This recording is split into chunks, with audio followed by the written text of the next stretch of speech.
Mesdames, Messieurs, bonjour et merci de votre présence sur cette pitch zone. On a la chance avec le groupe 3F et la société Stofrance que je représente avec mon collègue de vous adresser ce sujet renouvelable plus, fossile moins, en se concentrant sur la façade. Nous le faisons communément avec Damien Verrière, que je vous présente, directeur réhabilitation Île-de-France d'I3F, et mon collègue Stofrance, donc Nicolas Prost, qui est en charge du développement national de l'habitat social.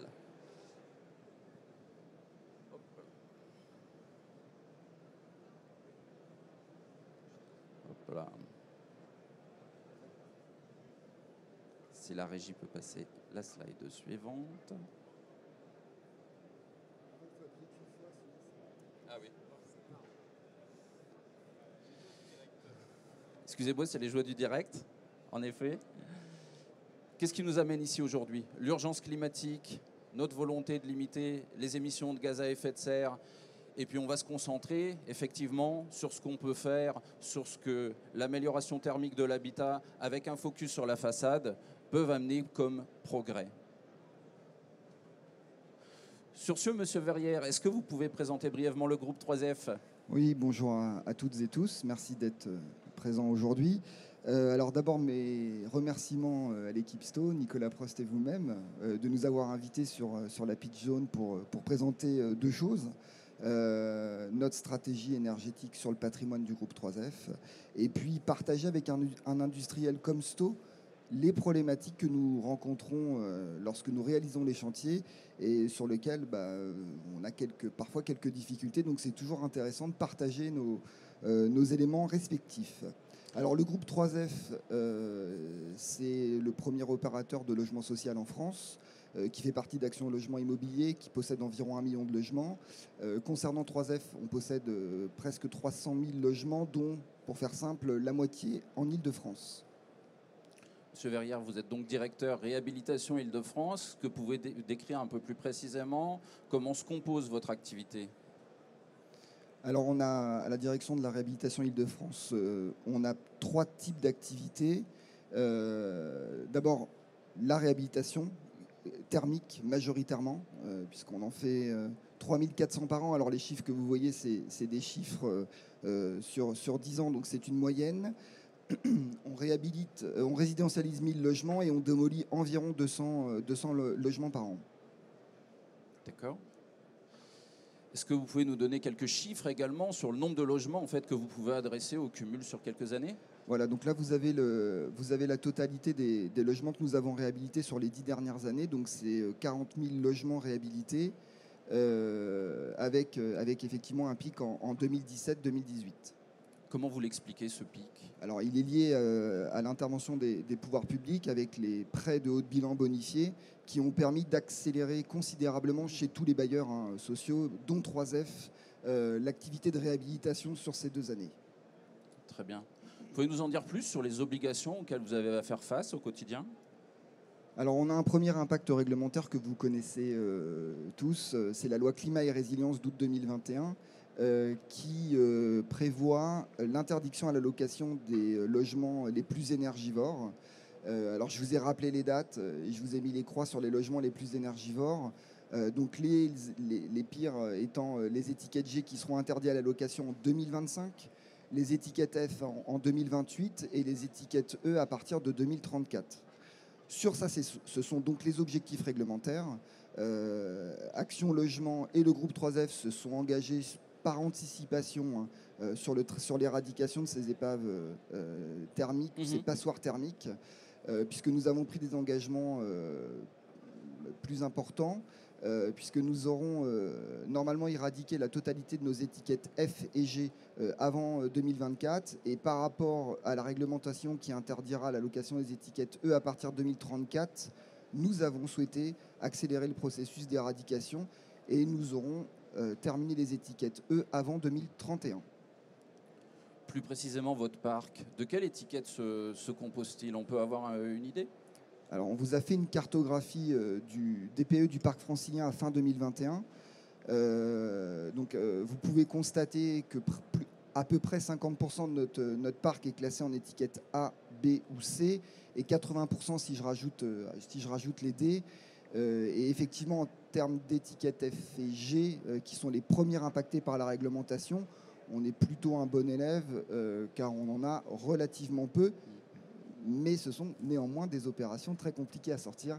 Et puis on a 13% d'étiquettes E qui seront à traiter avant 2031. Petite question de précision qui me taraude. Est-ce que vous parlez ici d'anciens ou de nouveaux DPE? Je parle d'anciens DPE puisque la réforme des DPE a été actée par l'État en juillet de cette année. Donc 3F a engagé une démarche de remise à jour de l'intégralité de ces DPE de son parc sur le patrimoine en Île-de-France. Et donc, alors je vous ai mis en haut les étiquettes énergie, gaz à effet de serre. Et aujourd'hui, il n'y a plus qu'une seule étiquette pour les DPE qui combine les deux, et l'énergie et les gaz à effet de serre. Et donc, nous avons engagé la mise à jour réglementaire de nos DPE sur notre parc francilien de 110 000 logements. Alors bien sûr, c'était un volume qui n'était pas réalisable compte tenu de la forte demande de nous, 3F, mais de d'autres opérateurs sociaux. Donc on a élaboré une stratégie qui était de réétiqueter les patrimoines en étiquette F et G et une partie DE dont on ne savait pas s'ils allaient passer en F ou en D. Donc voilà, on est en train de les remettre à jour en ce moment. D'accord.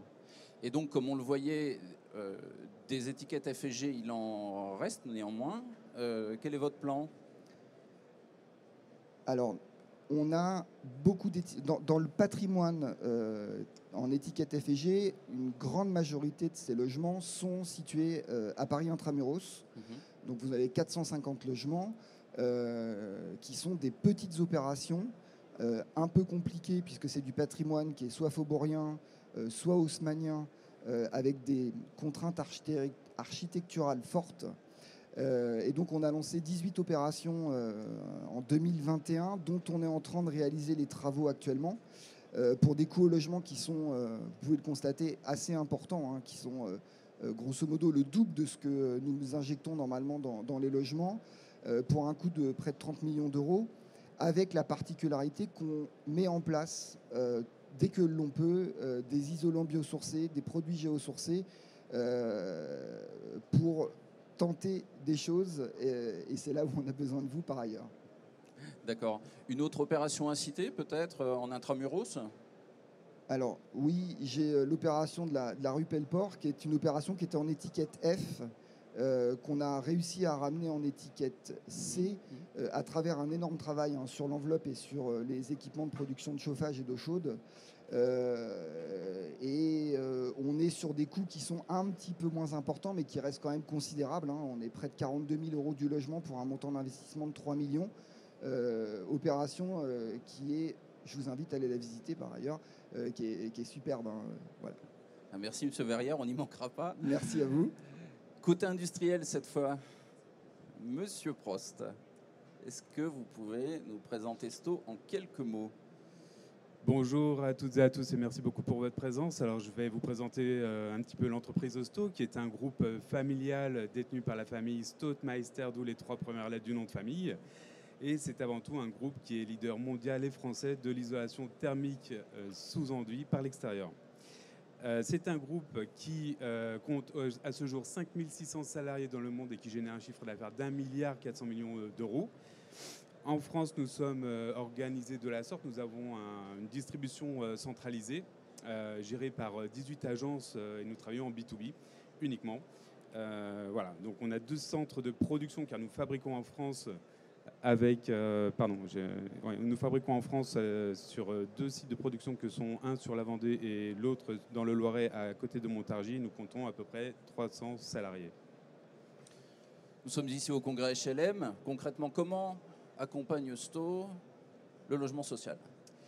Eh bien, nous accompagnons tous les acteurs de l'habitat social, que ce soit les maîtres d'ouvrage, les maîtres d'œuvre et les bureaux d'études ou les façadiers, sur 3 familles de produits que sont l'isolation thermique par l'extérieur sous enduit, les façades ventilées, mais également les produits de ravalement. Et pour faire face justement à la vague de rénovation massive qui se profile, nous nous restructurons. Nous avons par exemple agrandi notre centre de production en Vendée. Nous avons ouvert 2 nouveaux centres de distribution à Montpellier et puis à Toulouse pour couvrir ces zones. Et enfin, nous mettons en place un plan RSE au niveau national. Alors, pour continuer sur ce dernier point, une démarche RSE, est-ce qu'il y a justement des enjeux adressés par Sto qui peuvent être mis à profit de l'habitat social et des bailleurs sociaux?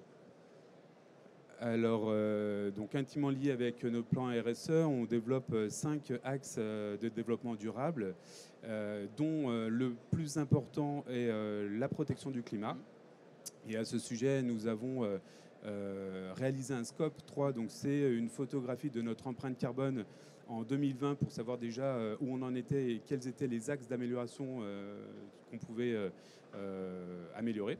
Et aussi, donc, notre directeur général, Philippe Bousmar, est un acteur de la Convention des entreprises pour le climat et est actif au quotidien sur ces sujets. Autre point aussi qui nous tient à cœur, c'est la recyclabilité de nos isolants PSE laine de roche, mais également des produits comme par exemple les emballages sur lesquels nous travaillons fortement. Alors, pour poursuivre la RSE et les enjeux environnementaux, il n'y a pas que le carbone, mais il y a le carbone. On va adresser ce mot. Sto France, comment peut contribuer à la décarbonation de l'habitat social?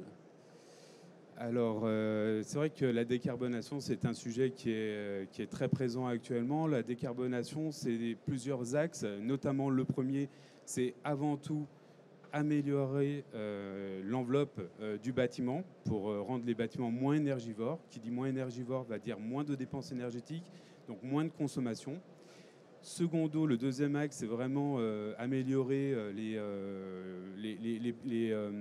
méthodes de chauffe et les énergies utilisées dans les bâtiments pour utiliser des énergies plus vertes. Et enfin, pour terminer, si vraiment on veut aller dans la décarbonation maximale, c'est utiliser des produits qui sont peu émissifs de gaz à effet de serre lors de leur production ou qui sont géosourcés. D'accord. Au niveau du locataire et de son confort, on n'a pas encore parlé du locataire de manière générale. Quelque chose à dire? Oui, je vais rajouter un mot. C'est vrai que le fait de décarboner et d'isoler son bâtiment, l'enveloppe du bâtiment, ça offre aussi l'avantage d'apporter une amélioration thermique et un confort d'été.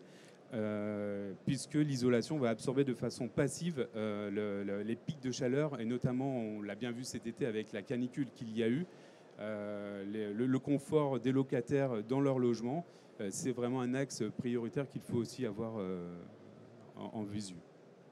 Et si on parlait innovation maintenant? Alors, on profite de ce moment pour présenter une innovation mondiale, une innovation qui s'appelle Stotherm AIMES. Stotherm AIMES, c'est vraiment le début d'une nouvelle ère.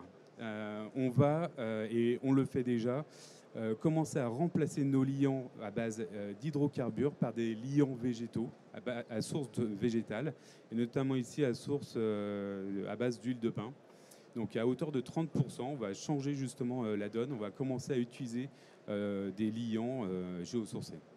Et AIMS, ça veut dire quoi, s'il vous plaît? Alors ça veut dire AIM comme l'objectif. Oui. Ouais.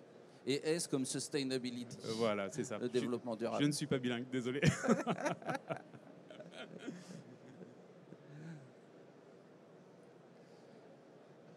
Pour poursuivre sur le sujet d'AIMS, Monsieur Prost, comment ça fonctionne concrètement? Non, voilà, on voulait quand même vous citer un exemple, parce que là, par exemple, on a concrètement, qu'est-ce qu'on va économiser comme litres d'hydrocarbures? Donc sur 1000 m² façade, ce qui correspond à peu près à une réhabilitation de 25 logements, on va pouvoir économiser jusqu'à 216 litres d'hydrocarbures. Donc c'est vraiment très important. Imaginez sur un parc national ce que ça peut représenter. Et maintenant, si on peut revenir sur un projet de réhabilitation en social, est-ce qu'il y a d'autres technologies qui peuvent venir en complément, justement pour l'aspect pérennité des façades, qui est un point cher aux bailleurs sociaux dans leur investissement. C'est vrai qu'on se met aussi à la place des bailleurs sociaux. Quand ils font une rénovation thermique, ils veulent aussi que leur bâtiment... Donc il y a un coût, hein, c'est quand même un coût qui n'est pas anodin. Et le bailleur veut que son bâtiment reste le plus pérenne possible, et notamment dans l'aspect esthétique des façades. Donc c'est pour ça qu'on a développé une technologie qui est issue du biomimétisme, qui reprend les caractéristiques de la feuille de lotus sur laquelle l'eau en fait n'a pas de prise. Et donc cette technologie, on l'a justement créée avec Stocolor Lotusan, qui est une peinture de façade qui peut s'appliquer sur les bâtiments et qui va rendre le bâtiment auto-nettoyant pour permettre aux façades d'être plus belles plus longtemps. D'accord, si je vous ai suivi, donc Monsieur Prost, une première technologie innovante qui vient à substituer les hydrocarbures dans les composants des enduits, des peintures, donc des systèmes d'ITE, et une autre qui va rendre la façade auto-lavante. Est-ce que ces deux technologies fonctionnent ensemble ou se combinent ? Alors oui, tout à fait, les deux technologies sont combinables. On va pouvoir isoler le patrimoine, on va pouvoir justement coupler cette peinture Stolotusan au système ITE pour le rendre plus pérenne. Et cette peinture, on va pouvoir également l'appliquer sur, par exemple, des garde-corps qui sont en béton pour avoir vraiment une homogénéité des teintes et de la technologie auto-nettoyante sur l'ensemble du bâtiment. Je reviens sur le système éco-conçu AMS. Des références à votre actif ? Alors c'est vraiment une innovation. Donc là, on est vraiment au tout début d'une histoire qui commence à s'écrire. Alors effectivement, on a pour ce jour une seule référence, mais ça démontre qu'elle est réalisable. C'est le bâtiment qui est derrière, qui a été réalisé par l'architecte Christian Well. Alors, d'après la teinte, et sans faire de mauvaises blagues, est-ce que cette référence serait d'outre-Rhin ? Vous parlez de la couleur peut-être C'est ça. Oui, tout à fait. Ouais, on remarque bien la touche allemande sur le patrimoine, effectivement. Bah, après, les goûts, les couleurs, je ne discute pas. La référence est là. La référence est là. Mesdames, Messieurs, un grand merci pour votre participation. Monsieur Verrières, est-ce que vous voudriez adresser un mot de conclusion ? Le premier mot de conclusion, c'est de remercier tous les gens présents aujourd'hui. Le deuxième, c'est de dire que nous investissons massivement chez 3F dans la rénovation énergétique à travers les chiffres que je vous ai présentés pour le bien-être et le confort de nos locataires, en plus d'avoir une intervention, bien évidemment, pour la planète. Merci, Monsieur Verrières. Et vous, Monsieur Prost-Poursteau ? Oui, écoutez, merci en tout cas pour votre présence, d'avoir écouté cette conférence. Effectivement, Sto innove quotidiennement pour le bien-être des locataires également, apporter de l'amélioration. Et puis, un mot quand même pour dire que nous accompagnons vraiment tous les acteurs, que ce soit de la conception et jusqu'à la réalisation sur chantier avec des équipes dédiées. Pour vraiment maximiser et rendre le travail plus confortable pour tout le monde. Eh bien, mesdames, messieurs, je crois que nos montres nous indiquent que nous devons faire place aux prochains intervenants. Néanmoins, on vous invite à poursuivre les discussions respectivement sur le stand du groupe 3F et sur le stand de Sto qui est ici dans le hall également. Est-ce qu'on peut prendre une question néanmoins, si le temps nous le permet, nous dit la régie. Oui, une question, c'est bon ? Monsieur. Bonjour, merci d'ailleurs pour cette présentation. J'avais juste une question pour 3F. Je voulais savoir, vous êtes en train de mettre à jour les DPE. Du fait que la méthodologie a changé et les seuils aussi d'ailleurs ont changé, je voulais savoir quelle est la tendance actuelle justement, notamment pour les premiers seuils qui sont les étiquettes F et G.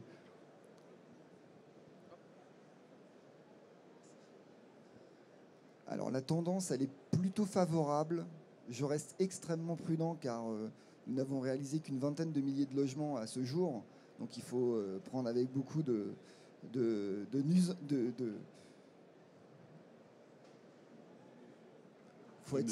faut juste être zen, serein et se dire qu'aujourd'hui la tendance est plutôt favorable. Sur 20 000 logements, les étiquettes qui étaient F et G restent en F et G. Et on a une chute légère des étiquettes E que nous avions identifiées lors des premiers DPE. Donc on a plutôt une tendance favorable globalement.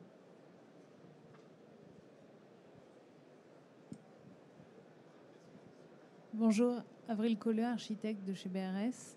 Moi, j'ai une question sur... vous n'avez pas des coupes techniques, en fait, du moyen d'application de votre solution d'isolation extérieure? Enfin, c'est un système qui se projette, en fait. Et est-ce que c'est la même chose en R+4 ou en R+10? Comment vous gérez, en fait, la hauteur, le volume, le poids? Alors c'est une bonne question, c'est un produit qui est de conception traditionnelle, donc qui plus communément est taloché chez nous, donc est assez manuel, qui peut néanmoins aussi se projeter mécanisé sur certaines zones avec des bâtiments pas de très grande hauteur. Et au niveau de la hauteur, on va pouvoir, c'est un produit qui est A2S1D0, donc qui est applicable sur isolant en laine de roche. Donc on est vraiment sur un produit qui va pouvoir s'appliquer sur des bâtiments assez haut. Voilà. Donc en fait, c'est une sorte de mousse en laine de roche. Non, c'est un isolant fibre de laine de roche, mais la composante du système, les strates qui composent le sous-enduit, l'enduit et la peinture sont géosourcées avec la technologie AMS. Donc vous ne le fixez pas en le projetant, mais avec une ossature? L'isolant est fixé mécaniquement sur la façade. Ensuite, le sous-enduit est taloché avec une fibre de verre, un talochage de l'enduit et 2 passes de peinture pour terminer. D'accord, merci. Merci, madame. On me dit qu'on a le temps pour une dernière question, messieurs, dames. Plus de questions. Et il nous reste à vous remercier chaleureusement pour votre participation et à vous retrouver sur le stand Groupe 3F Esto France. Merci, messieurs, dames.